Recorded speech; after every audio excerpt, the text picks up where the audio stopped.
Alors bonjour à tous, je voulais vous parler aujourd'hui, d'un missile intercontinental que la Chine a balancé à quelques centaines de kilomètres de là où je me trouve. Voilà, plein milieu du Pacifique, en Polynésie française, et il s'en est donc fallu de peu, pour que, la Chine entre en guerre officiellement avec la France, si je comprends bien. Mais comme vous allez le voir, la France n'a pas réagi officiellement. Voilà, il y a rien. L'Australie, le Japon, la Nouvelle-Zélande ont réagi, mais pas la France, vous voyez? Alors que c'était à 400 kilomètres de nos côtes à nous et pas du tout de celles, du Japon, de l'Australie ou de la Nouvelle-Zélande. Donc voilà, il me semble important de vous en parler puisque c'est géographique, voilà, la France est en Polynésie française et en Nouvelle-Calédonie et je vous rappelle, que, il y a une ingérence, de la Chine en Nouvelle-Calédonie, qui a créé toutes ces émeutes, en soutenant les indépendantistes, de même que la Russie et les Azéris, donc d'Azerbaïdjan. Et j'ai publié un rapport, enfin, j'ai traduit et intégralement lu un rapport que vous trouvez sur cette chaîne. Elle est la vidéo mise en avant sur la chaîne. Elle a été vue plus de 12 000 fois. Mais nos chers souverainistes là, et autres collabos du Parti communiste chinois, évidemment, n'en parlent pas, ni de cette ingérence en Nouvelle-Calédonie, ni de ce missile qui vient d'être tiré il y a pourtant plus de 15 heures au moment où j'enregistre cette vidéo. Aucune réaction, voilà, normal, puisque ces gens-là, leur but, c'est de faire diversion à chaque fois de tout ce que peut faire la Chine euh, ou la Russie souvent, et de mettre ça sur le dos des États-Unis. Alors là, imaginez si ce missile intercontinental avait été tiré par les Américains et était arrivé à 400 kilomètres de nos côtes, ça ferait la une partout. Bon, ça a été un peu repris dans des médias, mais chez les souverainistes, pas un mot. Et puis, dans les grands médias, finalement, à la télé, très peu. Donc, on va voir ce qu'il en est. Donc voilà. Alors, je vais me mettre comme ça plutôt. Ah, c'est mieux. Donc, là, vous avez zone militaire. La Chine a procédé à son premier essai de missile balistique intercontinental depuis 44 ans. Et donc, comme on va le voir, ce sont des missiles qui peuvent contenir des têtes nucléaires, hein. Bon, là, ce n'était pas le cas, mais c'est quand même très polluant, déjà au minimum. Voilà, où sont les écolos? Puisqu'ils ont balancé là, en pleine mer, des missiles, un missile très polluant, toxique. Et donc là, il n'y a pas un écolo pour réagir, évidemment, parce que c'est leur sainte Chine, vous voyez. La Chine est un des pays qui pollue le plus au monde, et on n'en parle jamais. On met ça sur le dos de la France, de l'Occident, évidemment, mais jamais de la Chine. Alors, je lis, contrairement aux autres puissances dotées de l'arme nucléaire, et même si elles lancent fréquemment des fusées de type longue marche, hein, super. Je rappelle que En Marche a été nommé ainsi par Macron en hommage à la longue marche de Mao. Voilà, ça aussi, c'est jamais dit nulle part, et que lui-même se dit maoïste. C'est pourtant dans la presse depuis 2017, hein, et pas la presse complotiste. C'est sur Le Parisien, Public Sénat, vous voyez, donc... Alors, dans le cadre de son programme spatial, la Chine ne procède que très rarement, voire jamais, à des tirs de missiles balistiques intercontinentaux ICBM, dont la technologie est très proche, du moins officiellement. Et jusqu'à ce jour, le dernier essai d'un tel engin remontait à mai 1980. Vous voyez, avant même l'arrivée au pouvoir de Mitterrand. À l'époque, l'APL avait lancé 2 missiles DF-5, lesquels s'étaient abîmés dans l'océan Pacifique après un vol d'un peu plus de 11 000 km. Le second tir fut considéré comme un échec, étant donné que l'engin s'était écarté de sa trajectoire. Aussi, l'annonce faite ce 25 septembre par le ministère chinois de la Défense est une surprise. La force des missiles de l'Armée populaire de libération a lancé avec succès, disent-ils, hein, parce qu'on ne sait pas du tout si c'était conforme à ce qu'ils cherchaient. Donc c'est arrivé en effet dans les mers internationales, mais très proche de notre zone économique de Polynésie. Donc c'est quand même grave. Donc le 25 septembre, à 8h44, dans l'océan Pacifique, un missile balistique intercontinental transportant une ogive factice d'entraînement. Super, on est content d'apprendre. Il est tombé avec précision dans la zone maritime prédéterminée. Ça, on ne peut pas le vérifier. Et d'ajouter, ce lancement de missile fait partie du programme annuel d'entraînement de routine, hein, tout va bien, des forces de missiles, et il est conforme aux droits et aux pratiques internationales et ne vise aucun pays ou cible spécifique. Évidemment, hein, dans le Pacifique, il n'y a aucun pays qui peut être visé. Donc, c'est bien la Chine là, qui est à l'œuvre dans les escalades. On dit toujours, oui, l'OTAN est responsable de l'escalade, je sais pas quoi. Là, on voit bien que ce sont les Russo-Chinois, en fait, qui sont à l'attaque, et donc c'est eux l'escalade. Voilà, c'est pas nous. Là, c'est une escalade. Je veux dire, c'est énorme. Qu'entend le ministère chinois de la Défense par entraînement annuel de routine, alors qu'il a mis 44 ans avant de procéder à un nouveau tir de missiles balistiques intercontinental? C'est sa propagande. Hein. Prend-il en compte les essais de planeurs hypersoniques? Par ailleurs, Pékin n'a pas précisé le modèle du missile qui a été lancé. Actuellement, la force des missiles de l'APL dispose de 2 types d'ICBM. Bon, ça c'est un peu technique. Ces dernières années, la Chine a lancé un programme visant à doter de 250 silos de lancement des F-31-41 répartis sur 3 sites différents. Bon, voilà, là c'est un peu technique. Et cela étant, il est difficile de ne pas prendre en considération le contexte international, en effet, marqué par la rivalité grandissante entre la Chine et les États-Unis, les différents territoriaux sino-philippins, entre autres, et les tensions autour de Taïwan. La Chine affirme que ce lancement ne vise aucun pays, mais il existe de fortes tensions entre la Chine et le Japon, les Philippines et bien sûr des tensions perpétuelles avec Taïwan. Ce lancement est un signal puissant. Et la France là-dedans, non, on n'existe pas, nous. C'était à 400 km de nos côtes. Ce lancement est un signal puissant destiné à intimider tout le monde, a ainsi estimé Drew Thompson, chercheur à la Lee Kuan Yew School of Public Policy de Singapour via X. Ok, et pourtant Singapour c'est plutôt du côté de la Chine. Et il peut être aussi vu comme un signalement stratégique à l'intention des États-Unis. Oui, je vous dis, si c'était les États-Unis qui avaient fait ça, tout le monde serait sur le pont en dénonçant l'impérialisme américain et ces salauds d'Américains qui nous intimident avec leurs armes, etc. Nucléaire potentiellement. Mais là, sur la Chine, rien du tout. Et vous allez voir, donc, nos dirigeants n'ont pas réagi. Vous allez voir pourquoi. Mais avant ça, donc, Géo, par exemple, vive inquiétude après le test chinois d'un missile balistique intercontinental dans le Pacifique. Et donc là, ce qui m'intéresse, c'est qu'ils vont surtout parler des réactions. Donc la Nouvelle-Zélande a déclaré mercredi que l'essai de missiles balistiques chinois dans le Pacifique Sud était malvenu et préoccupant, et s'est engagé à consulter ses alliés au fur et à mesure que les détails se précisent. La Nouvelle-Zélande, c'est un confetti, hein. C'est rien du tout par rapport à la France. Donc nous, on ne réagit pas, mais la Nouvelle-Zélande, elle réagit.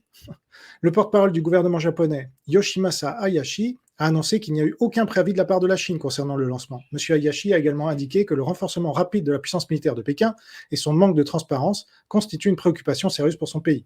Pareil, le Japon, grand pays économique, mais nain militaire. Ils n'ont pas la puissance nucléaire, contrairement à nous. Mais nous, on ne réagit pas. Ah tiens, les missiles balistiques intercontinentaux font partie des armes les plus puissantes au monde et peuvent transporter des charges nucléaires dévastatrices. Ah, voilà. Ce lancement de missiles fait partie du programme annuel d'entraînement de routine. Bon. Un essai extrêmement inhabituel, voilà. Et donc, bon, il y a des chercheurs qui réagissent. Et j'avais lu aussi une réaction de l'Australie, mais je ne sais plus si c'est dans ce... Voilà. Pékin et Washington se livrent une intense lutte d'influence dans le Pacifique, blablabla, ok. Les relations Taipei, ok. Et donc, voilà, dans la mer de Chine méridionale, comme on l'appelle. Et alors, pourquoi la France, à votre avis, n'a pas réagi, hein? Je vous le demande. Eh bien voilà, une explication. C'est que la veille, notre nouveau ministre des Affaires étrangères, donc le fils de Barrot, qui était député européen, donc lui c'est Jean-Noël Barrot, et donc le 24, il était en train de serrer la poigne de son équivalent chinois, Wang Yi, hein, qu'on connaît bien, puisqu'il vient serrer la poigne de Fabius au Conseil constitutionnel, qui était aussi ministre des Affaires étrangères sous Hollande, et qui est resté son copain depuis, bizarrement. Il a serré la poigne de Macron en 2020, le 30 août, quand il y avait déjà 30 000 morts à cause du virus chinois. Voilà, mais donc c'est quelqu'un qu'on reçoit avec les honneurs à chaque fois. Et là, à peine on nomme un nouveau gouvernement, vous pouvez être sûr que nos collabos de l'oligarchie vont se prosterner devant le maître communiste chinois. Parce que je vous rappelle que Barnier, c'est un clone de Raffarin, Macron, c'est un maoïste revendiqué, ami de la Chine, et tout ça. Et voilà. Anne Gente, la nouvelle ministre de l'Éducation, tout le monde se demande pourquoi elle arrive là. Personne ne dit que c'est la Chine, là aussi, qui est derrière. Parce que c'est la nana qui figure d'ailleurs dans mon livre que j'ai fait paraître avant sa nomination, vous voyez. Les amis français du Parti communiste chinois, je me mets, pour ceux qui ne connaissent pas. Ce livre, il est censuré. Vous le trouverez nulle part dans les médias. Pourquoi? Parce que je mets le doigt là où ça fait mal. Et vous trouverez dans aucun média que Anne Gente a été nommée ministre de l'Éducation nationale, ministère fondamental, je veux dire, l'éducation de nos enfants, quoi.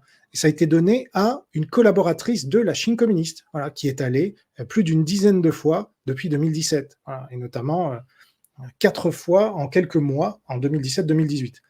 Bon, donc ça, on vous le dit pas. On vous dit Singapour, je sais pas quoi, on vous dit plein de choses, mais on vous dit pas la Chine. Vous voyez, on vous dit pas le nom qu'on ne dit pas. Voilà.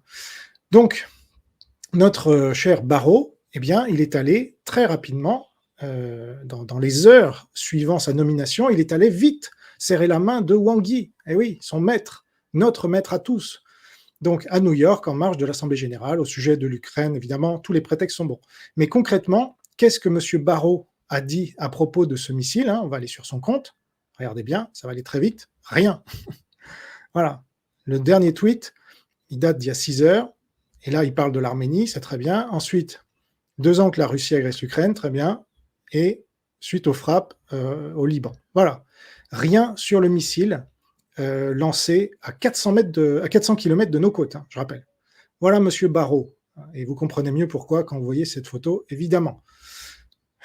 Donc, dernière chose, je vous lis la presse locale ici en Polynésie. Donc là, vous voyez mieux déjà avec ce visuel. Donc là, la Polynésie, c'est là, et le missile est arrivé là. Donc c'est vraiment juste à côté, vous voyez.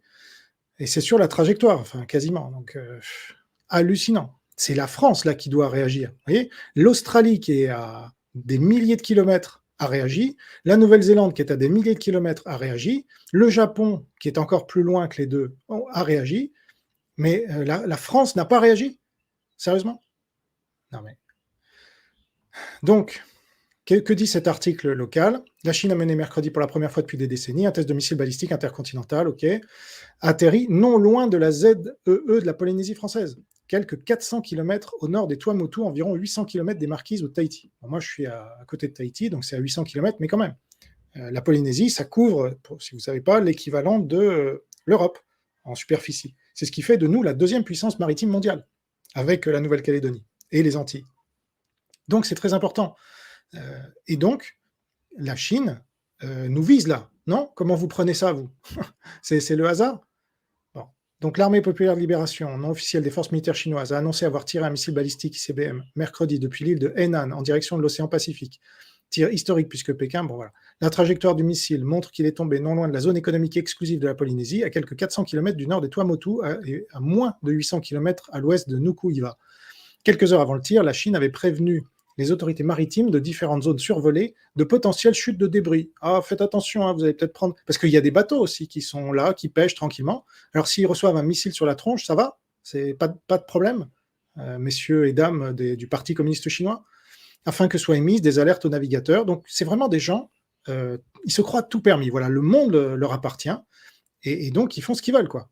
Et personne ne leur dit rien, à part, encore une fois, des anglo-saxons, ou le Japon, voilà. Mais nous, la France, alors on est où? Plusieurs bulletins hydropaques, avertissements de danger de navigation pour le Pacifique émis par la National Geospatial Intelligence Agency, une agence du ministère de la Défense des États-Unis, avaient ainsi été émis dans la soirée de mardi, parlant d'opérations dangereuses et de débris spatiaux. Voilà, donc on peut compter sur les États-Unis une fois de plus. Ces États-Unis qu'on vilipende à chaque fois.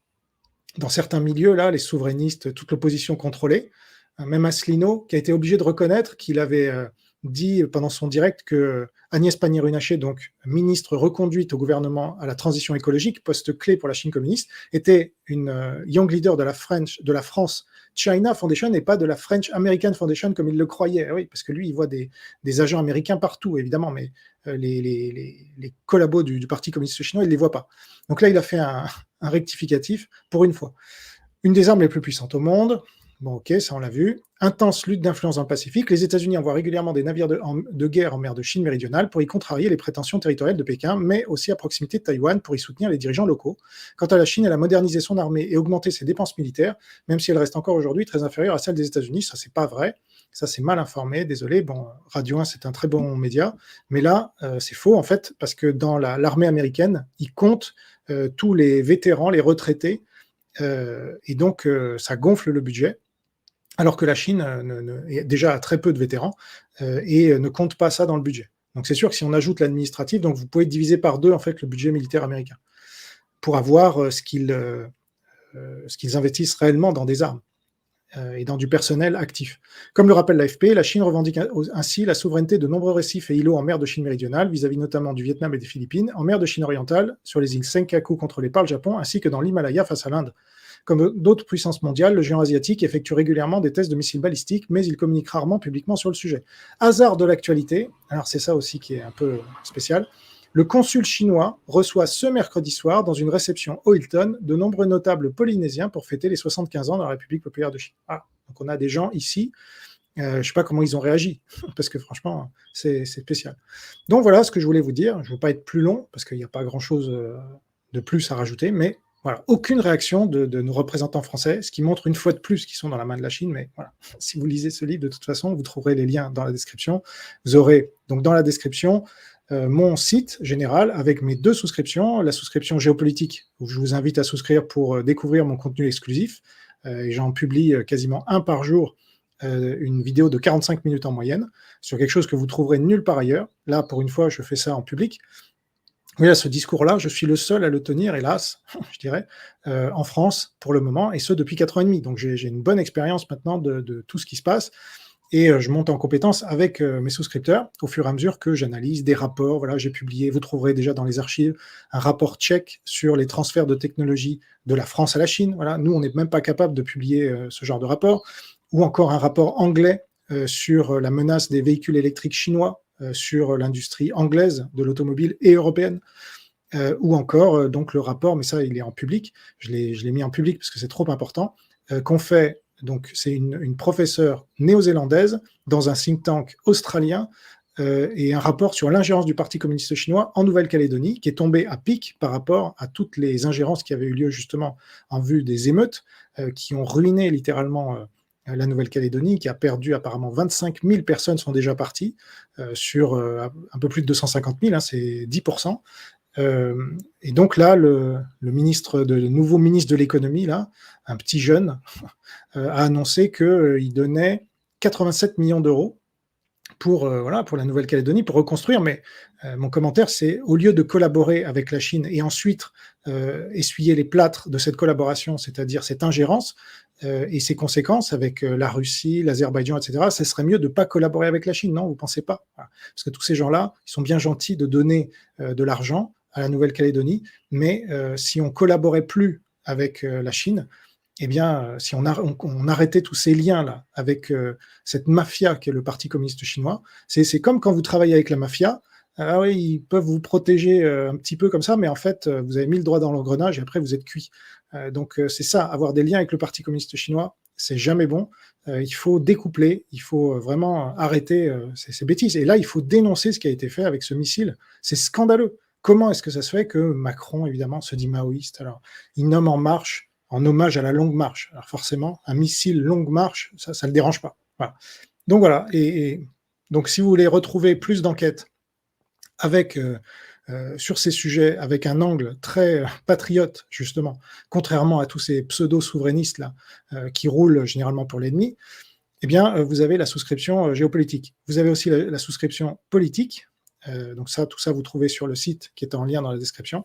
Et là, je parle plus d'islam. Là, je viens de faire une vidéo sur Ali Sina, qui est un apostat de l'islam, qui avait publié un livre que j'avais édité, mais il n'est plus en vente, donc j'en lis un extrait. Sur voilà, le conservatisme en général, qu'il n'y a pas vraiment en France. Hein. Donc c'est plutôt un conservatisme comme il peut y avoir en Suisse ou aux États-Unis, vous voyez, dans des pays protestants. Et donc, tout ça, vous le retrouvez sur la souscription politique. Et puis, vous avez mes livres, dont celui-là, dont La véritable affaire Matzneff. Donc, c'est la seule enquête sur 640 noms liés de près ou de loin à Gabriel Matzneff, ce pédocriminel. Tout est public. J'ai épluché ses journaux intimes. Je me suis tapé tout ça pour en sortir un livre très documenté avec beaucoup de noms connus, justement. C'est les mêmes hein, à chaque fois. Et puis là, je vais sortir un livre sur le racisme et l'antiracisme. Et puis avant ça, il y avait la face cachée de Mediapart, voilà, dont aucun média n'a parlé. C'est la seule enquête sur Mediapart depuis 16 ans, au moment en plus où Edoui Plenel part. C'est la seule enquête que vous trouverez. Voilà, ça c'est un de mes livres. Donc je vous invite à découvrir tout ça. Je publie en ce moment un livre par mois. Donc voilà. Mais souvent c'est le fruit de dizaines d'années de réflexion là sur le racisme et l'antiracisme. J'y réfléchis depuis 25 ans. Donc ce sont des livres très informés, très documentés et souvent en avance sur leur temps. Ce qui fait qu'il y a beaucoup de gens qui ne comprennent pas et qui apprécient pas parce que je remets en question beaucoup de leurs préjugés. Mais si vous aimez les faits, si vous aimez être à l'avant-garde de la réflexion politique et géopolitique, eh bien, mes livres et mes souscriptions sont faites pour vous. Voilà. Merci pour votre attention. Portez-vous bien, gardez la foi. Vive le Christ Sauveur, Nouvelle France libre et la vraie droite. Salut.